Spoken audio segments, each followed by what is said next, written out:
This episode of MMA Nuts is brought to you by Nectar Sleep, the last mattress you'll ever need. Get free sheets, mattress protector, and pillows with code GWFIT. Crowd Cow, the marketplace for high-quality craft beef and meats from ranches around the world. Save $15 off your first box with code MMA15. NordVPN, get advanced security, internet freedom, and complete privacy. Save 70% off, plus get 1 month free with code MMA Nuts. Tire Buyer, buy tires online, get them shipped for free to an installer of your choice. Save 10% off ship-to-store orders with code MMA10. Defense Soap. Everyday soaps for everybody. Use code MMA Nuts to save 15% off your order. Hey fans, this is MMA Nuts, episode 526. 526! My name's Ingo Weigold. Matt Griffith, MMA Show. By my fans, for my fans, walk the line between serious and ridiculous.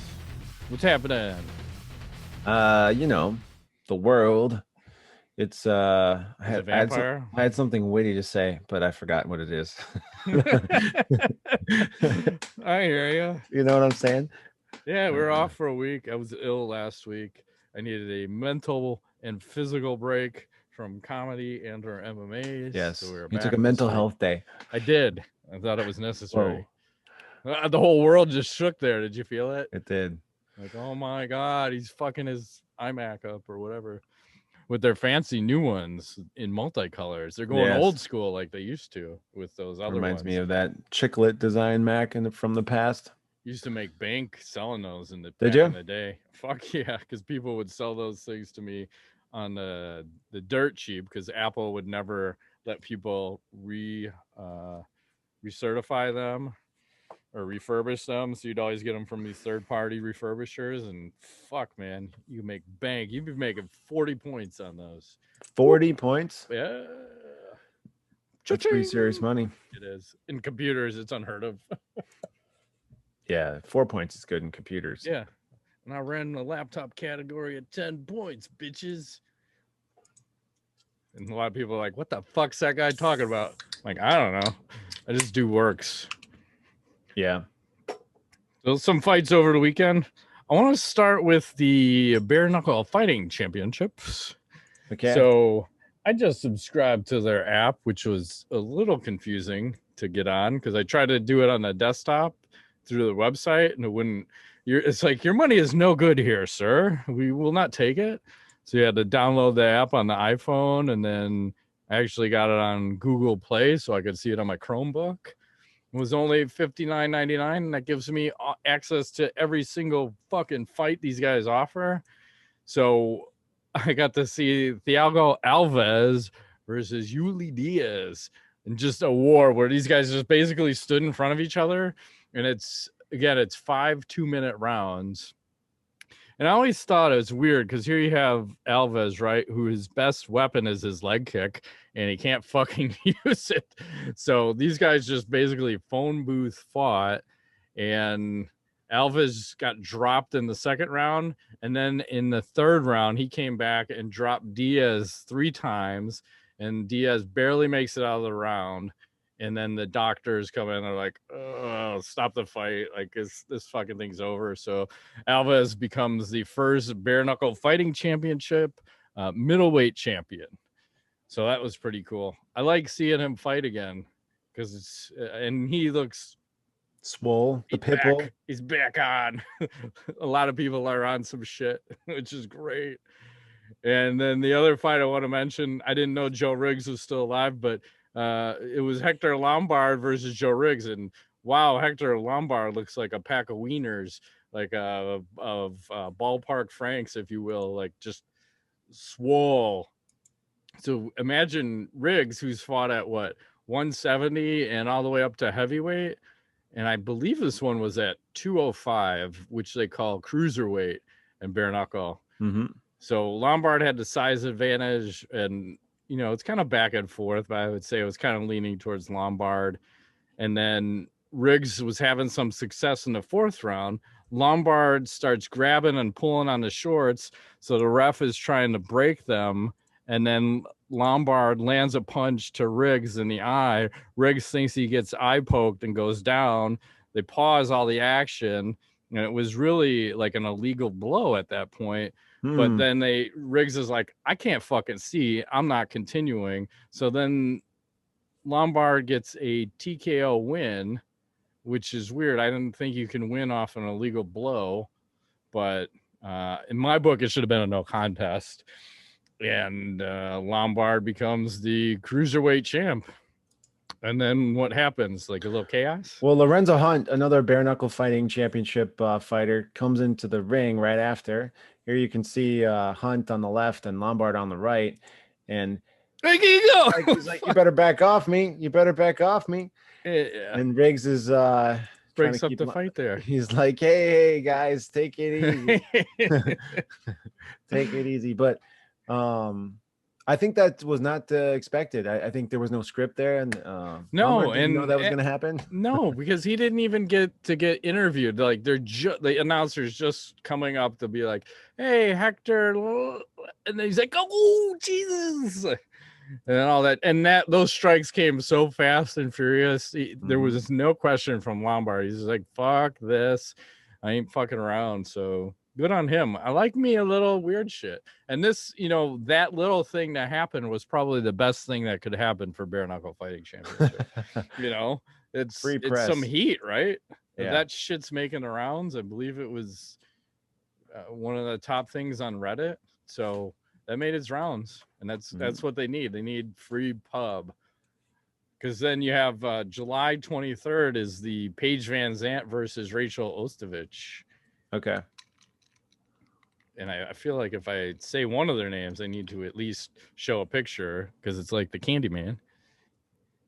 Hey, here we go. Like, hey, what's happening? Showed that one a long time ago, I think, similar, and I liked it then, and I like it now. Yes. That is nice. So we'll see. It's a battle of the bods for that fight. I'm not sure who's going to win. Mm-hmm. And then just quickly, I know we didn't see or talk about any UFCs, but Matt Brown got a devastating KO win where he basically face planted some dude, and then afterwards, quote, "How's that for 40, bitch?" Yeah. Says that out to everyone, and then says he'd love to rematch Damian Maia, Donald Cerrone, or Robbie Lawler. So that's weird. Like, where the fuck is Robbie Lawler at? I could see Cerrone. Yeah. Lawler, I don't know. And Maia's retired, yeah? Out. Well, he's not retired, but not re-signed. The UFC just let him walk. But and then one other guy in the UFC, I don't know if you heard this story, Justin Jaymes, he bet his purse on himself to win 25,000, and he went to lose by split decision. Oh no. So is that a smart investment to bet on yourself? Nah, I would say that's a bad move. Yeah. I'm surprised they're even allowed to do that. I know, it seems weird. He said he has no regrets. RA. No regrets. Yeah. I was just gonna say, buy cryptocurrency, man. Put that 25 into crypto. It always goes up after it goes down. You'll never lose. And I'm no investment manager. I'm just a goon on the internet. Yeah. Did you see Anthony Pettis lost again too? Yeah, PFL. He's lost twice now. Yep. And yeah, he was actually, I think he was up 2 rounds. He was up two rounds to none, and then the guy he was fighting, Manfio, landed like a knee that dropped Pettis, and somehow he survived the whole thing, but somehow they gave but I had it 2-0 going into the third, so maybe it was a 10-8 round. I don't know, but I don't know these things. I don't know scoring. PFL seems like they get some really weird shit happening. And the same thing, you had Gleison Tibau, who looked jacked out of his mind, beat Rory MacDonald by split decision. It was the same scenario. Like I thought it was a 2-1 for MacDonald, but apparently judges saw it the other way. Or at least 2, not 3. So kind of weird.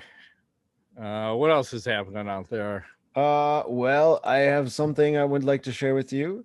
These Sage Northcutt before and after photos looking a little bit suspicious, Matt. There he is in 2019 roughly. And if I scroll down a hair, now he is here in June of 2021. So this is after. This is before. Do you see anything different? No, he just trains hard, man. He's got some sweet gains. All right. He's gigantic.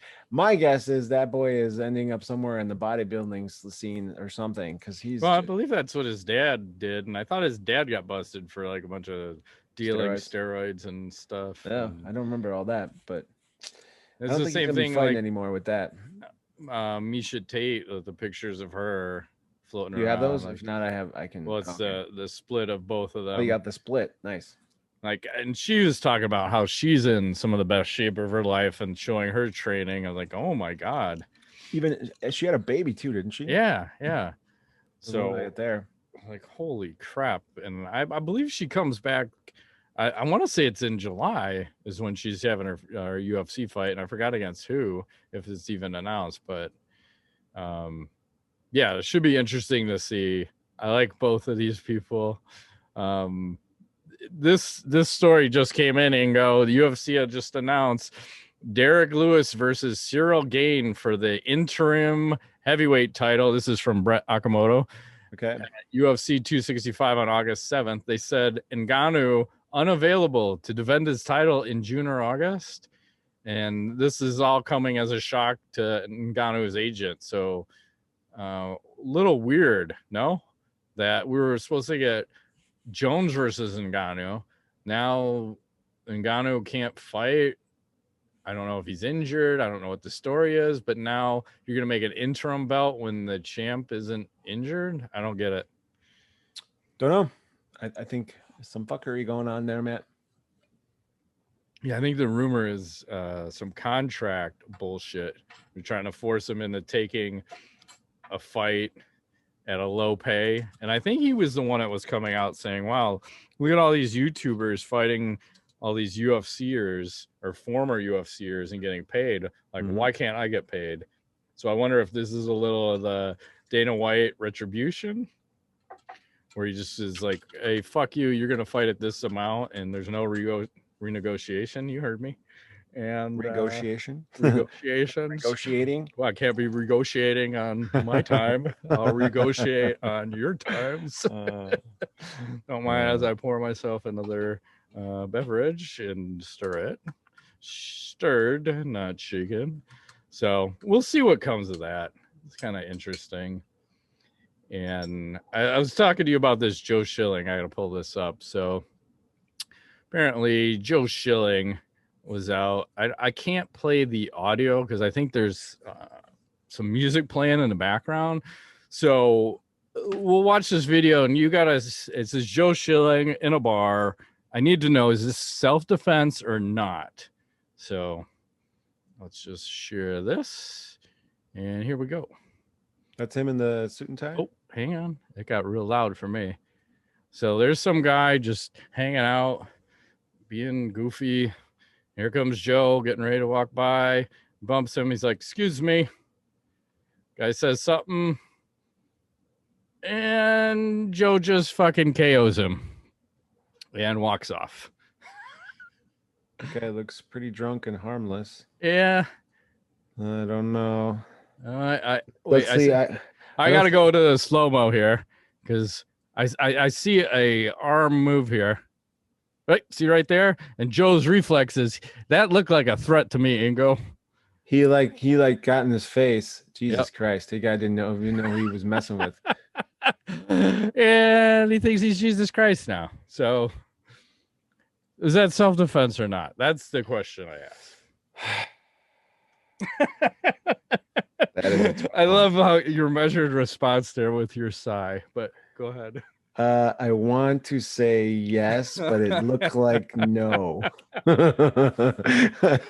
It did. That would be so. My answer to that question would be that response is like if a little 5-year-old came up and spit on your shoe and you drop kicked them into the face. And that's basically that was the response. I think that's probably not okay. So. Well, the other curious thing is, why is there someone with perfect video of this? Like, it almost seems premeditated, right? Like, hey, I'm going to beat the fuck out of this guy, but let me bump him and get him to start some shit, and then I'll just knock him out. And then we'll have video evidence that I felt threatened. I had to defend myself. Well, Joe looked like he was coming from the pisser. Yeah, I think that was the scenario. And he's like, hey, but maybe they were taping that guy because he was being funny.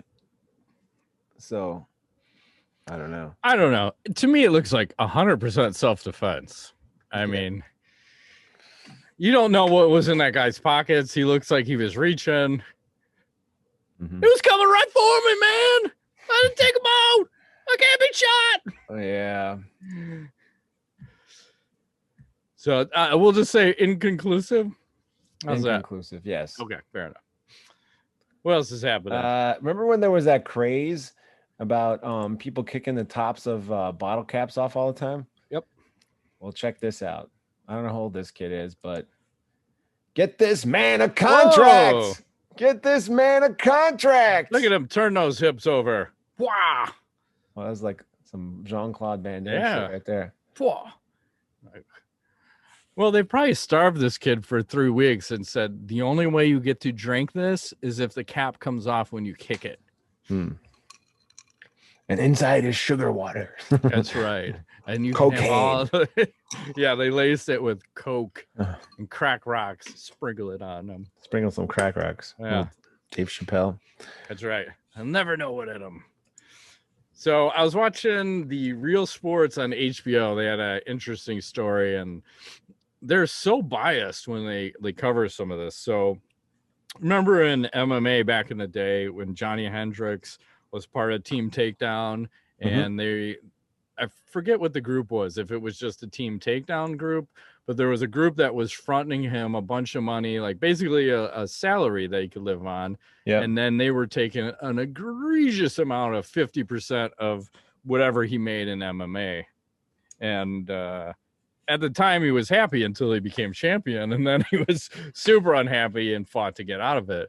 So apparently in baseball now, there's a company that's investing in players.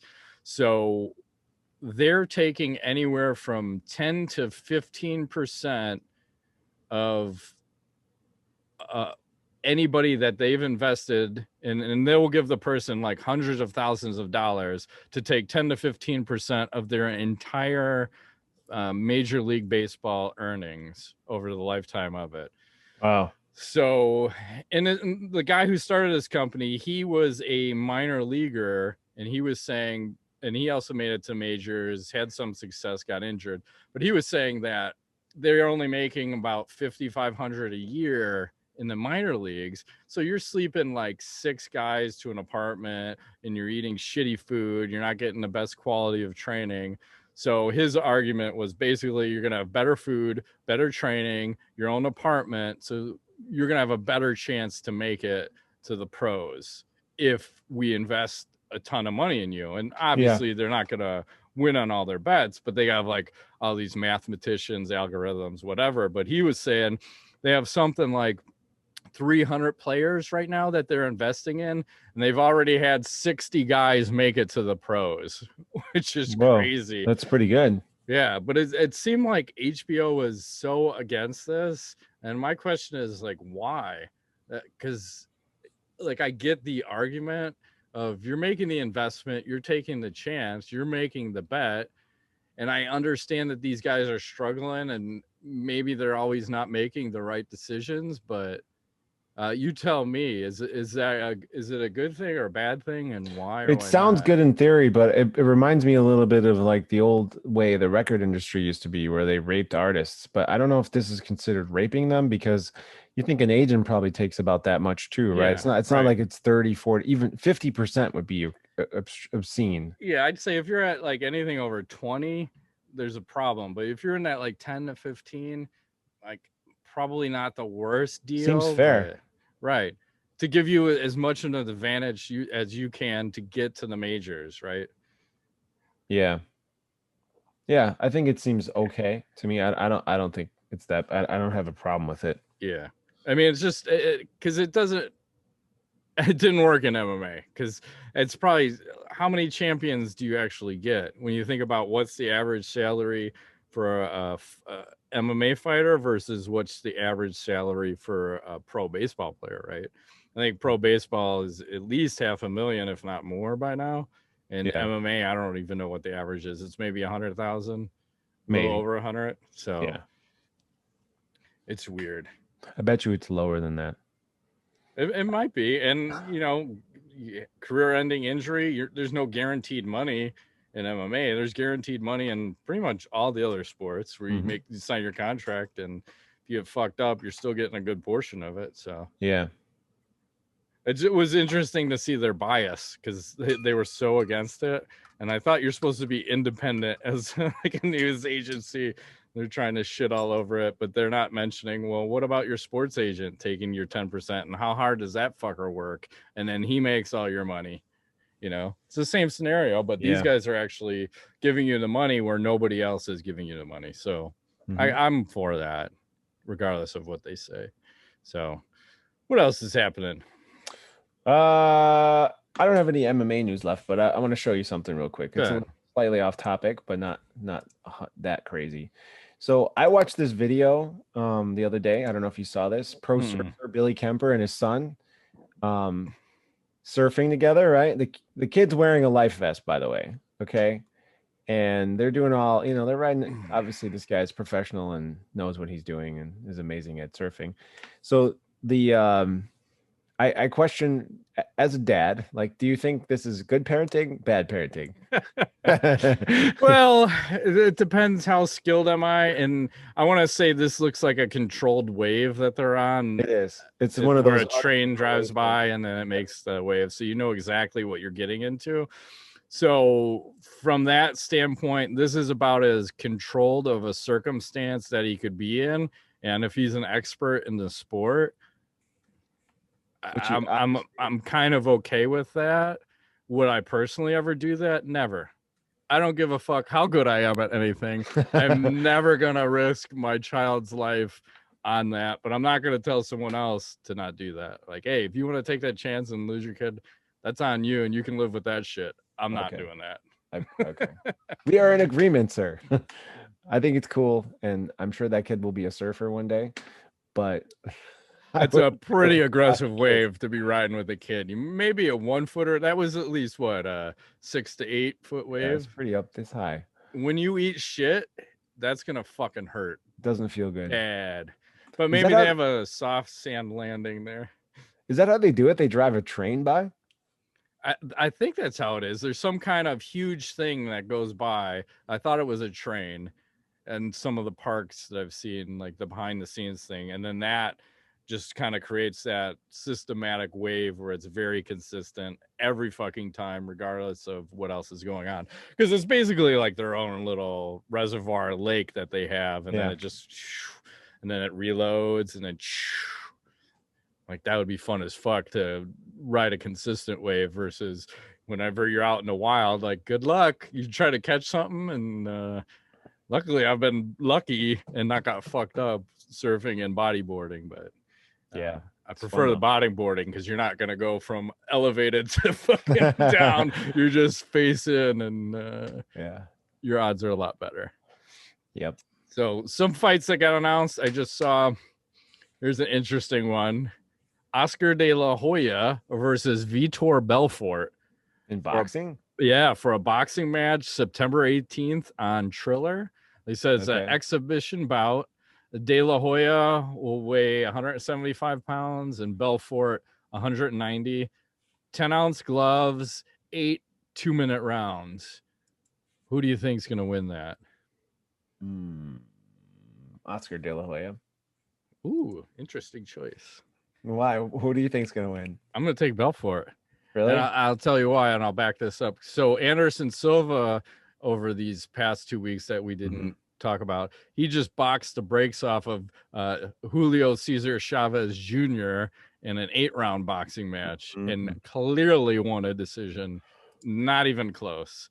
So I think if you take skilled MMA boxers, which Anderson obviously was, and Vitor Belfort, probably more so than Anderson Silva, because I think De La Hoya, I don't know how long he's been out of boxing, and I don't give a fuck how skilled he is. I still think Belfort's got the speed and that size difference. De La Hoya is going to be a fat 175 because I don't believe he was fighting anywhere near that back in the day. He might have been 140, 145. Okay, fair enough. So Belfort 190, probably weighs 200, 210. I mean, we saw that with, there was some other fight recently with the big mismatch. One of the Paul brothers versus Mayweather where the size was a big problem. Size is a difference at some point, and you had size and speed. I think Belfort's going to fuck his world up because De La Hoya has also been coked up and alcoholed up. Good point. So it's not like he's been consistently training over these past few years. And even when he's been doing commentary of late, he's been hammered out of his mind. That's going to help, man. That's only going to help. Well, help Belfort.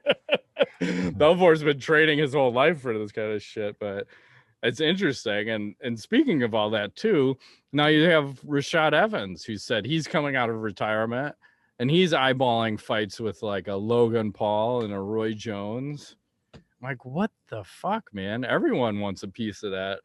It seems like easy money. I think that's what the draw is here, right? Of course. Money, you got to make your monies. And it's big money. We're talking $500,000 probably at least for 8 2-minute rounds or whatever the scenario happens to be. So I gotta take a drink before I keep going here. Okay. Take a drink. You drinking water there? Is that of course great always. Water? Any clear liquid is just water. Okay. Did you see Fedor is coming back? I saw some picture of him hanging around looking like he's in decent shape. Yeah, they said Bellator, Moscow, Russia, October 23rd versus to be determined. The question is going to be really who's deserving of that to be determined status. Oh man, I have no idea. Is it a wide open? Whoever can. Yeah, I think Bellator doesn't care. I mean, they probably prefer to fight someone under their contract, but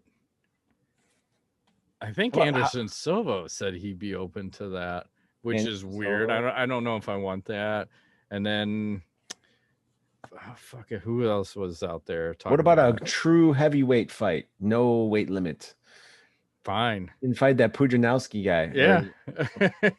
Or who's that? The other guy. The Mountain. Yeah, that's it. Yeah. Yeah, I'm fine with that. That takes me back to Pride days, baby. Let's see what happens. Do some fun shit. Like, why do we have to stay within the rules, especially when you're fighting in Russia? You can do whatever you want. That's right. Like 2 chicks at the same time. Yeah. That's what I'd do if I had $1 million. Let's see. I got like 1 million tweets of the week. We'll go fast and furious. So, you know my pregame ritual for our show, right? Well, you want to learn where I learned it from? This is where it comes from, Ingo. Even the coach is doing it? Yep. Oh, he's got a new way to shoot it. Yeah, do you see that? That's a pro way. You ever see somebody like who eat like freaking Italians, some of them who are from eat the olives, like they put the seed in their mouth and they spit it into their hand just like that, and then they throw it away. So it's not like gross, you're like yeah. This guy's like a pro. Instead of like doing this, like he's just like yeah. Hey, those hockey players be onto something. I don't know what. Somewhere along the way they're gonna figure out that shit's bad for you. What? They're on to something, Ingo. I can't handle it. I don't know how you handle the smell. I don't know either. Boss Logic. No, it's true. I do lots of cocaine. Or not. Boss Logic making a comeback.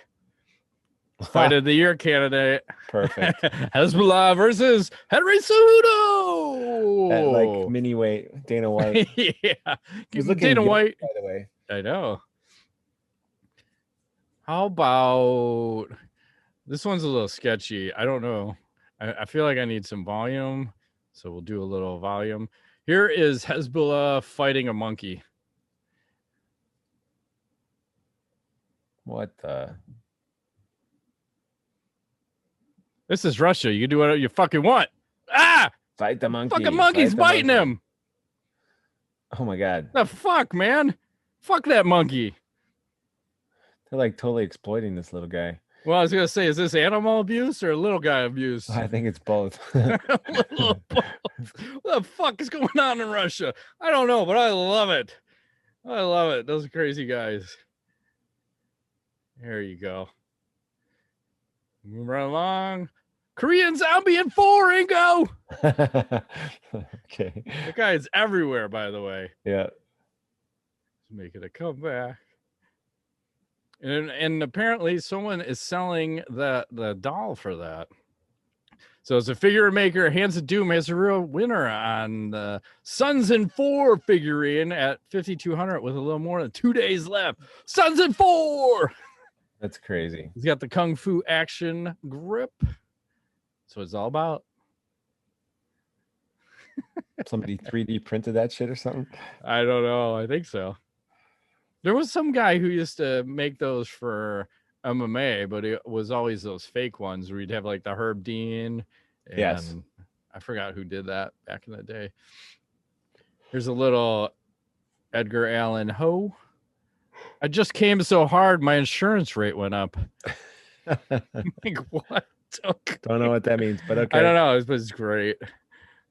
That means you went hard in the paint. And then we'll close it out with a little Gary Tonin. He's a big fan of the Olympics. It's like, if I die of corona, please spread my ashes in the sandpit during women's long jump. I love it. I don't know why. I mean, I guess there's a lot of, this looks like beach volleyball. Are you sure this isn't beach volleyball? Nope. I don't know. And then Knowledge. You got any knowledge for the week? I'm thinking. I wish I did. I don't. I didn't do anything this last week exciting except to work. I hear you. Busy weeks. Yep. I've been playing that Chivalry 2 game. Oh yeah. And someone posted online and showed that they killed 2 people in a row with a loaf of bread. Because the guy picked up a loaf of bread and hucked it at someone in the head and killed them. And then he picked up another one and long shot at it. Well, the other day I like lopped somebody's arm off and I picked up his arm and then I beat someone with the arm. Like, that was fucking sweet. You're such a child. I love it. I know. Well, I actually, it sucks because it seems like you're playing mostly PC people that are playing on the computer, not politically correct fuckers. Mm-hmm. So I feel like I'm at a disadvantage anytime I'm in playing like a melee class. So I'm actually playing the archer class, which I would never be. So I just use a crossbow and pick motherfuckers off from across the map. Yes. Because then they run up on you and it's 9 times out of 10 you're going to get killed because you can't swap weapons fast enough and can't compete. Because they can also throw their weapon at you. Okay. Sometimes they're dual wielding. So some of those guys can fucking throw a big weapon and one shot kill you. I'm like, a melee should not be able to one shot throw his weapon and kill me. But whatever. I'm just saying. I get very animated. Are you saying the game is slightly unbalanced? Yeah. But you want to talk about weird games. Have you seen this one? This is the newest one to come out. Lawn mowing? No. Lawn mowing simulator. Is this real? This is no bullshit. What is lawn mowing simulator? Hey, this will allow you to enjoy the challenge and serenity of mowing the great British countryside in a variety of modes while ensuring cash flow of your empire remains as green as the blades you're cutting. Like, I don't get it. The trailer video doesn't show jack shit, but like, I guess you get on your mower. Real licensed mowers too. Yeah, fucking A, man. You can enjoy the great outdoors. You create an evergreen business. Choose your game type. Oh, career mode. Oh, free roam mode. You just fucking jerking off on people's lawns. I bet you'll be playing this game by Christmas. But I don't understand this. I'm so confused. Like, what? Why don't you just get your fucking ass out there and start your own lawn mowing business instead of playing a fucking video game? It's like, that's hard, Matt. You'd have to get up off the couch. I get it, but what am I gonna play? Like paint the room simulator and just paint it and fucking watch the paint dry. I don't. Probably. Because isn't there like a farm simulator? There is. I played that a little bit. My son was playing that for a while. That one's actually kind of interesting. That's different. This is cutting your lawn, which is, I mean, it's meditating in its own sense, but it can be some of the most mundane, boring shit It's ever mental invented. Masturbation, Matt, is what it is. Yeah, especially when you're not in the mood and it's got to get done. You're like, motherfucker, I got to go out there today. So I think I want to play a video game that do that? I know. I've shared this with you. There's only one way to mow the lawn. I can't always do that, but I actually bought those, so I can. I'm going to try it. Yes. Shirtless, sunglasses, headphones. Oh, fuck yeah. I should, yeah. I want to wear like some Daisy Dukes. Gotta turn on and gotta have the boots with the high boots with the socks going above, and then I just should wear some nice construction tight shorts. boots. Yeah, that's it. Get my construction boots. I think I threw all those away, but I got those steel-toed ones like from back in the day. This shit was hot, man. I'm gonna be fire out there, fucking breaking necks and legs. I'm gonna Joe Schilling, my neighbor. Right. Like, what the fuck's going on? I don't know. I'm just trying to do accounting. I'm gonna knock you out, bitch. I think that's all I got. I think I'm gonna go download this game now. I'm gonna get all high and fucking cut some lawns. I'm gonna cut the whole neighborhood's lawn. I'm gonna fucking do some castles. You'll be on the news tomorrow. Man starts mowing neighbors' lawns at midnight. Hey, I once took my snowblower and snowblowed the entire block around my neighborhood so that I could walk my dog in no snow. Nice. That's how fucked up I am. Like literally all the way to at the end of the street, took a left turn, went to the next street, took a left turn, went to the next street, took a left turn. Like I made a huge, I don't know how long that radius was, but I went all the way around and fucking did that. I'm fucking mental. I love it. And on that note, I'm out. Okay. Bitches. Happy 4th of July to everybody. There's fun. no show next week. And we'll be back on the 12th, right? Yeah, don't lose an eye. Don't blow your fingers off. When you light something, don't blow on it to make the wick go faster. No, it's bad. And then go, now throw it so it blows up in the air. Don't be a hero, is what we're trying to say. Keep all your fingers. And definitely don't put it down your buddy's pants. Not a good idea. In his ass, maybe. Not yes. Face down, ass up. All right, shut it down. That's been this week's edition of MMANUTS. My name's Ingo Weigel. Matt Griffith, thanks for playing.